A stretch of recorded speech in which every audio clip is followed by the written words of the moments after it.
¿Qué pasa con un ecosistema cuando hay un derrame de petróleo? El petróleo afecta de muchas maneras a los ecosistemas. ¿Has visto las manchas negras que se forman en el agua? Estas manchas impiden que la luz llegue a las plantas que viven debajo del agua, lo cual dificulta la fotosíntesis y bloquea su desarrollo. Al disminuir la cantidad de plantas, se reduce el aporte de oxígeno, lo que provoca que muchos organismos mueran por asfixia.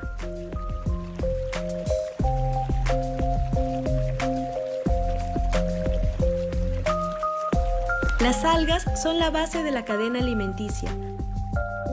Al morir, detienen la cadena, provocando pérdida de vida en el ecosistema por un largo periodo de tiempo.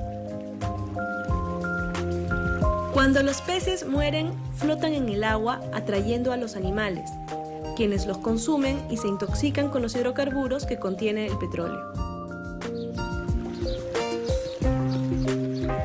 Las aves son uno de los animales más vulnerables. El petróleo se pega en sus plumas, corriendo el peligro de hundirse al no poder volar. Las plumas están naturalmente cubiertas por una capa de aceite que las impermeabiliza. El petróleo disuelve esta capa protectora, por lo tanto, pierden su capacidad de aislarse del agua, arriesgándose a morir por hipotermia. Además, al intentar limpiarse, ingieren grandes cantidades de hidrocarburos y se envenenan. La intoxicación por hidrocarburos se suele extender por medio de la cadena alimenticia hasta llegar a los seres humanos. El petróleo también se impregna en las plantas de los bosques y matorrales, dejando a los animales sin lugar para refugiarse ni alimentarse. En el caso de las comunidades indígenas amazónicas, el río es casi su única fuente de agua potable. Beben del río, cocinan con agua del río, se bañan y lavan en el río. Además, los peces suelen ser su única fuente diaria de proteína. Los derrames de petróleo son un grave problema ecológico y sanitario. No permitamos que... Buenas tardes, bienvenidos a Sobre el Tapete. Hoy día vamos a tocar un tema muy importante al principio del programa y se trata de los derrames de petróleo, ya que, bueno, tú tal vez vives en Lima o en otra zona del Perú donde no ha habido estos problemas de contaminación. Lamentablemente han ocurrido en fechas donde tal vez nos hemos distraído un poco o hemos estado atentos a otras noticias como el APEC o inclusive tal vez otras noticias que nos han llamado la atención. Pero nuestra selva parece que estuviera muriendo con este tipo de cosas que ocurren y lamentablemente lo que uno siente, percibe, es que no se hace nada por remediarlo o por inclusive recuperar lo perdido. Porque en este tipo de derrames, como hemos visto en el video que hemos presentado en la introducción del programa, no solo involucra el tema que se afectan las vidas humanas, la vida de niños, sino también nuestra tierra, el agua, el aire. Todo se contamina y a veces es difícil de recuperar, pero ¿se está haciendo algo? ¿Hay autoridades que están tal vez poniendo la atención a este problema? ¿Cuánta parte de nuestro Amazonas, de nuestro Loreto, de la selva en sí, está ya siendo afectada? Bueno, todo esto vamos a conocerlo el día de hoy para también conocer las soluciones. A mí me encantaría también que puedas participar con tu opinión, cómo observas tú esto, crees que alguien está haciendo algo. Si eres de la zona, por favor, te invito a llamarnos en todo momento al 212-4024, 212-4024. Y para hablar del tema y para que nos ilustre un poco más, estamos con justamente especialista de la organización DAR, Derecho Ambiente y Recursos Naturales. Él es antropólogo que nos puede un poco brindar la situación. Hace poco, Diego, gracias por acompañarme, hemos tenido justamente esta información en Loreto, me parece, donde ha ocurrido el último derrame, también Amazonas. ¿De qué estamos hablando? ¿Este es un espacio pequeño el que se ha afectado o estamos hablando de hectáreas, de terrenos más grandes? Buenas tardes, muchas gracias por la invitación.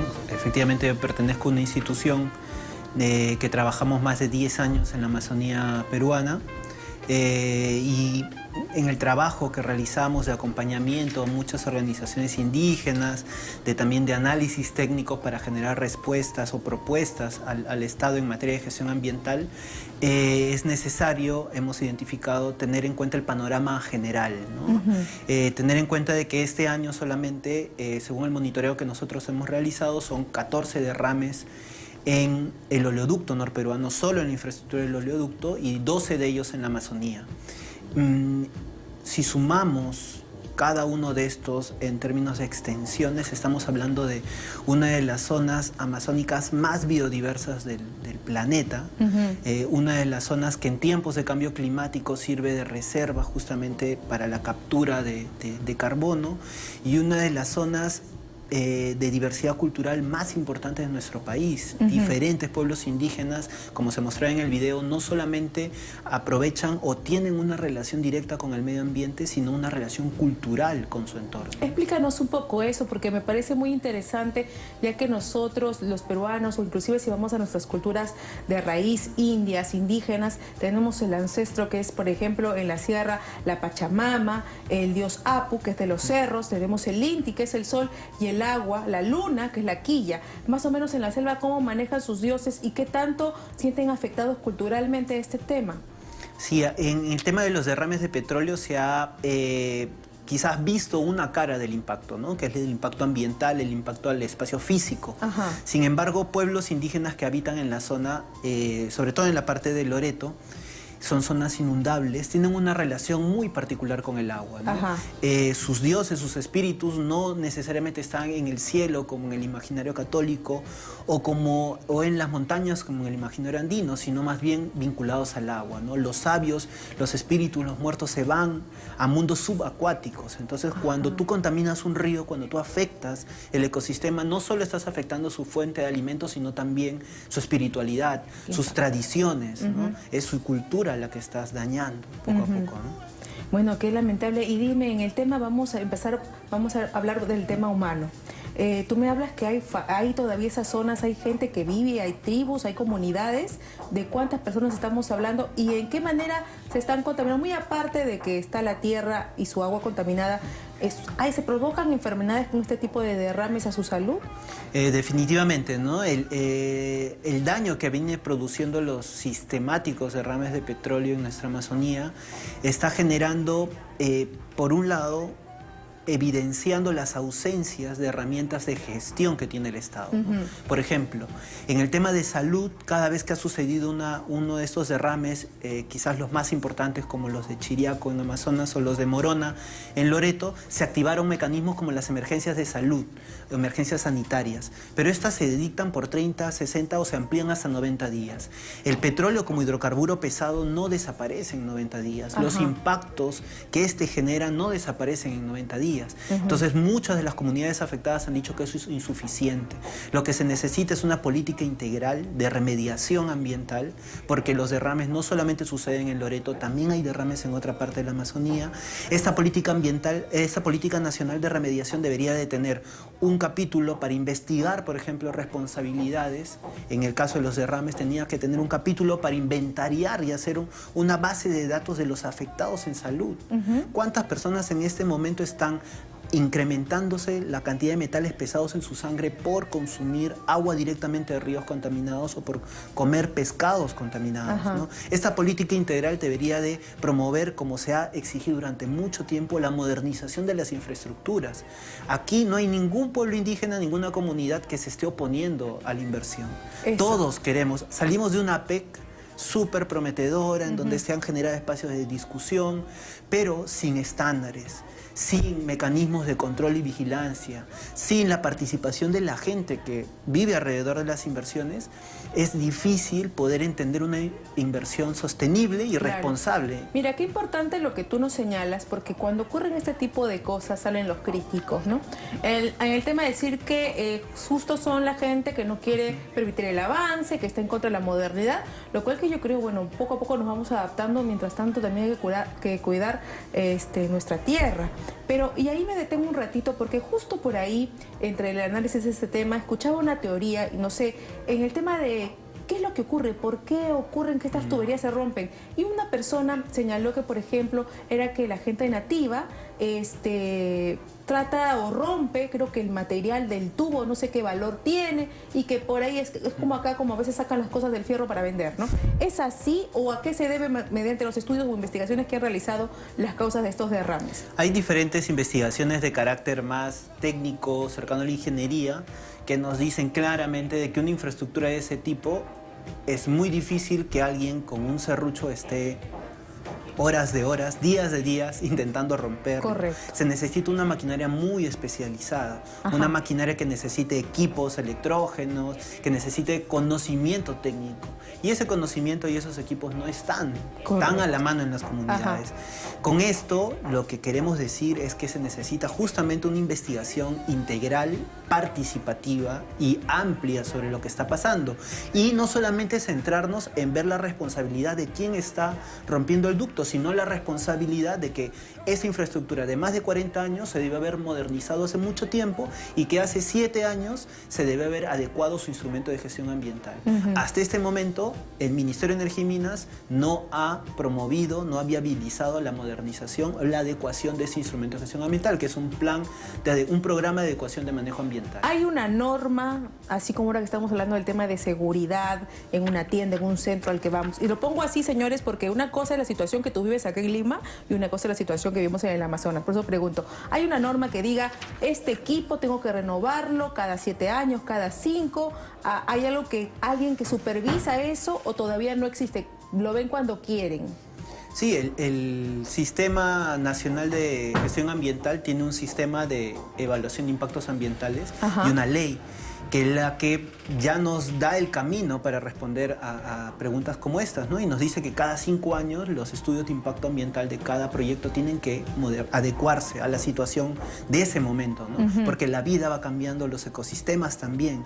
Y en el caso específico del oleoducto norperuano hubo un decreto supremo del 2009 que sacó el Ministerio del Ambiente que ya daba 7 años de plazo para que Petroperú adecúe su programa de adecuación de manejo ambiental. ¿Y no hicieron? No se hizo. ¿Cuánto tiempo ha pasado? ¿Más de? 7 años. Vamos 7 años. Incluso se ha estado discutiendo al interior del MINAM y en otros sectores de que se podría ampliar ese plazo un año más. Entonces, por un lado, el discurso es tratar de buscar responsables, pero también hay que ver las irresponsabilidades desde el Estado por no promover el adecuado cumplimiento de la adecuación de sus instrumentos, la modernización de ese ducto, ¿no? Hay zonas de ese ducto que deberían estar encima de la tierra y del agua y están debajo del agua, ¿no?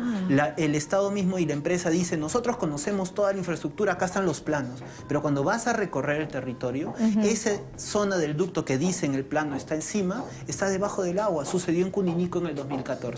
Uno de los derrames más importantes en Loreto fue a causa de que el ducto estaba debajo del agua. Entonces, hay un desconocimiento de la infraestructura, es evidente, hay falta de mecanismos de mitigación y de participación ciudadana. Petroperú lanzó hace unas semanas en su Facebook la noticia de que creaban los guardianes del ducto, ¿no? Importante, interesante la iniciativa, pero eso ya existe. Las comunidades nativas tienen sistemas de vigilancia. ¿Qué falta? Que exista una ley. El problema sería que se queden en programitas, ¿no? En este momento existen muchos programas a nivel nacional, pero en este momento hay un proyecto de ley en el Congreso que permitiría integrar a todos esos programas al Estado. Tú me hablas de leyes. Las leyes salen de un Congreso de la República. Ustedes han tenido oportunidad de poder conversar, porque hablamos de la autoridad debe hacer esto, la autoridad debe hacer lo otro, pero ustedes también como ciudadanos, yo imagino a veces que somos muy indiferentes a lo que no se nos acerca. Mucho más la selva, que a veces siento que es la más apartada de nosotros de una manera sociológica, porque no va, la persona tiene que acercarse un poco, porque a veces hasta falta de economía, señores, de venirnos acá. Si no me hablan mi autoridad ya, tengo que viajar acá. Ese es el colmo también, porque un presidente debe estar en todos lados. Pero el Congreso, vamos a pensar ahí que hay inclusive a veces un representante de cada región. Ustedes tienen la oportunidad de haber conversado esto. Ahora, esto es que han conversado ahorita, ¿hace cuánto? ¿Ven que ahí hay un interés? Las organizaciones indígenas de la Amazonía están agrupadas a nivel nacional en una plataforma que es AIRESEP, ¿no? La Asociación Interétnica de Desarrollo de la Selva Peruana. Durante 2 años, las organizaciones amazónicas promovieron la discusión y la construcción de una propuesta de ley. Cuando se empezó a discutir esto, hermanos y organizaciones de los Andes y de la costa que también tienen afectación ambiental decidieron sumarse y se generó una plataforma que, como te menciono, durante 2 años vinieron trabajando en construir una propuesta de ley. Ese proyecto de ley nunca pasó la comisión, nunca superó, nunca salió de la ni siquiera comisión se ha debatido. de pueblos indígenas, ¿no? Acabó el gobierno anterior, comenzó este nuevo gobierno y ese proyecto de ley, justamente por las organizaciones y su iniciativa, levantó las observaciones que el Estado hizo y elaboró un proyecto recargado, mucho mejor, mucho más completo. Y en este momento está en la Comisión de Pueblos Indígenas el proyecto de ley 336, que es presentado por la bancada del Frente Amplio, pero además de este proyecto existe otro que también promueve el reconocimiento de la vigilancia, que es un proyecto de ley presentado por la bancada de gobierno. Entonces, hay iniciativas legislativas, pero lo que falta es voluntad política. Ahora, en el Twitter también puedes opitarnos a través de la @capital967 o @silviag_G77 y nos dice, por ejemplo, Luis Castro, todo desarrollo tecnológico y conectivo tiene un costo. Me imagino que sí, pero al punto de, por ejemplo, ver estos derrames que afectan inclusive la salud de las personas y de animales, porque en nuestra selva inclusive es tan rica en una fauna que ahora probablemente desaparezca alguna especie, ¿no? No, estamos hablando, por ejemplo, en parte de Río Marañón, de una zona en donde está el Parque Nacional Pacaya-Samiria. Ah, ¿verdad? Estamos hablando de un área natural protegida emblemática en el Perú, ¿no? De una de las más antiguas del Perú, en donde la riqueza en biodiversidad es abundante y de la cual muchos de nosotros nos jactamos cuando estamos en eventos internacionales. Entonces, ¿qué hacemos como sociedad civil, como pueblos indígenas, pero sobre todo como Estado, institucionalidad, para proteger estas zonas, ¿no? Es importante otra vez el desarrollo, el progreso a través de las actividades extractivas, la inversión es necesaria para salir adelante, para mejorar la calidad de vida, pero toda esta tiene que ser responsable bajo mecanismos de fiscalización claros y bajo mecanismos de participación de la gente. Muchas de las zonas, por ejemplo, en la zona del gas de Camisea en el sur, ingentes cantidades de renta a partir de impuestos, regalías, no han mejorado la calidad de vida de las comunidades. En el oleoducto norperuano, miles de dólares ingresados por el transporte de hidrocarburos, las comunidades no tienen agua potable, no hay títulos de propiedad comunal.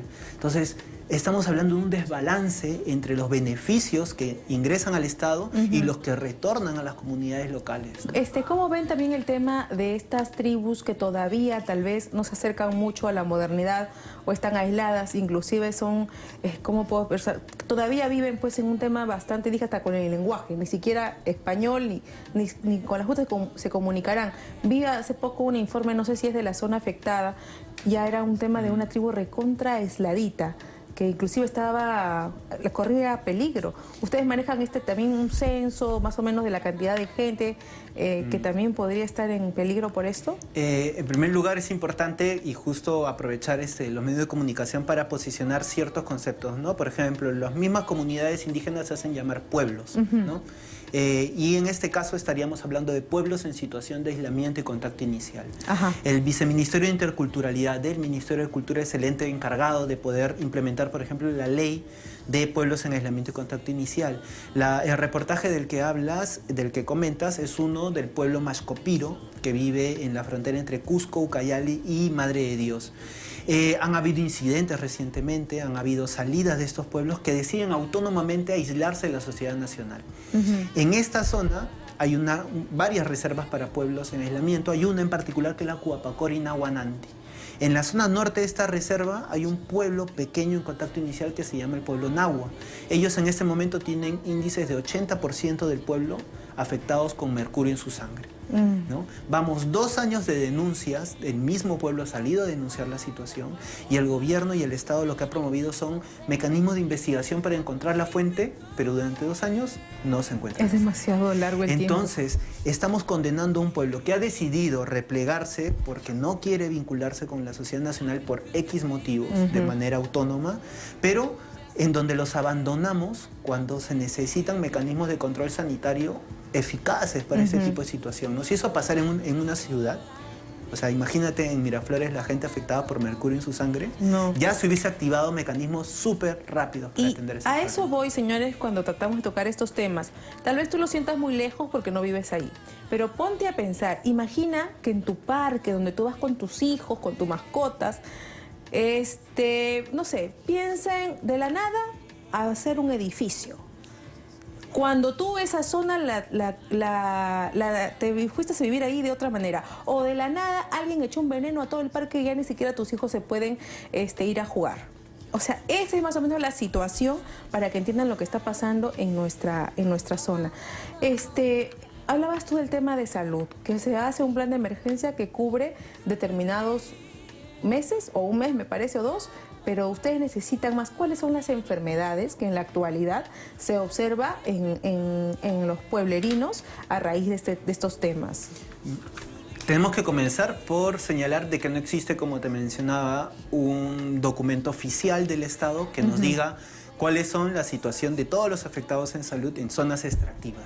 Eso es un pendiente muy importante porque a partir de eso se podrían pensar en planes, en estrategias concretas para atender esta situación.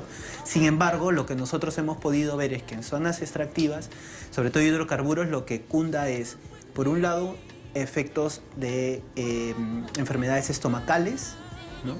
Muy claras, lo que le llaman enfermedades diarreicas agudas, las famosas SEDAS, pero luego también hay un deterioro en la salud a partir de la desnutrición. Lo que pasa es que con el ingreso del trabajo asalariado en zonas en donde el intercambio no era con dinero, se empiezan a dejar actividades tradicionales como la pesca y la caza, esperando el pago de la empresa, ¿no? Y con esto se compra una lata de atún que no reemplaza el valor calórico que tiene el pescado de río. Entonces, en zonas como otra vez Camisea o las zonas petroleras en el norte, lo que se ve son altos índices de desnutrición crónica en niños y en mujeres. Vincularlos a la actividad, tendríamos que tener un estudio, no no hay tampoco nada, una base, como tú me dices, estadística fija. Lo que ustedes señalan son cosas que han surgido, pero no pueden, ustedes también, me parece muy responsable también de tu parte decir, no necesariamente es por este problema, pero es también un tema que se acude. Y bueno, Congreso, el nuevo presidente, tú has visto a Pedro Pablo Kuczynski con alguna visión de solucionar esto. Parte de sus allegados ahora dicen que los pueden atender, tal vez el venir acá sí van a poner atención, o cómo ven esa perspectiva. Sí, sobre eso hay quizás dos líneas, ¿no? Primero hay que saludar, por ejemplo, la voluntad del Estado, del Ejecutivo, de poder dialogar con los hermanos de Zaramurilla, por ejemplo, ¿no? Recientemente, el fin de semana, se levantó el paro, se firmó un acta, ¿no? Hay cosas por cumplir aún ahí, pero hay una voluntad por dialogar. Sin embargo, este no es el único caso ni la única zona afectada. En Loreto estamos hablando de varias otras comunidades y cuencas. Sí, por lo que tengo acá para resaltar un poco y que la gente conozca, señores, por ejemplo, Loreto, las zonas afectadas son Trompeteros, Urarinas, Barranca, Morona, que es lo que más o menos yo he investigado así, pero debe haber muchas comunidades más. Sí, o sea, estamos hablando de, según datos del Estado, 190 derrames en los últimos 20 años. Wow. De esos 190, el Estado, y ahí quería venir con el segundo tema, el Estado señala que 37% de estos han sido por atentados, es decir, gente extraña que ha venido y ha querido romper el ducto. Ya, podría ser, pero ¿dónde está la investigación a fondo, profundidad, participativa, ¿no? El discurso punitivo, el discurso de persecución sobre quién es el que rompe el ducto, no invisibiliza ni deja de lado la responsabilidad que tiene el Estado por no implementar los mecanismos para modernizar ese ducto y para adecuar sus instrumentos de gestión ambiental. Y es ahí donde no encontramos una respuesta en mensajes desde el Ejecutivo. El Estado lo que ha hecho es cambiar el Código Penal e incorporar y aumentar las penas para quien pueda atentar contra infraestructura y hidrocarburos. El Estado está manejando el discurso de que son personas cercanas al ducto los que están rompiendo el ducto, ¿no? Lo más propositivo ha sido lo de los guardianes del ducto, pero no habla sobre la responsabilidad que tienen de modernizar el ducto. ¿Cuándo lo van a hacer? ¿Con cuánto dinero cuentan? ¿Cuánto dinero les falta? ¿Cómo va a participar la gente en este proceso? ¿Cómo va a ser los plazos de modernización? Si se va a hacer por tramos. Todo eso sigue ausente. Hay, como te mencionaba, una necesidad de las organizaciones indígenas y de los pueblos de no solamente incorporar mecanismos locales de vigilancia, sino integrales. Para eso está el proyecto de ley en el Congreso. Hay que promover una ley de vigilancia indígena como la que hay. Debe ser inclusive en conjunto. Ahora, ¿cuál es la relación también que viene justamente de la empresa Petroperú en este caso con ustedes o con la comunidad? Ellos ofrecen inclusive también, imagino yo, también cubrir los gastos de salud, de daños de hogar. ¿Cumplen también con esto o ahí también qué? Recientemente el presidente actual de Petroperú señaló en un medio de prensa de que habían gastado en los derrames de petróleo habían gastado cerca de 40 millones de soles. ¿no? 40 millones que podrían ser usados o pudieron haber sido usados para la modernización si es que se prevenían los derrames.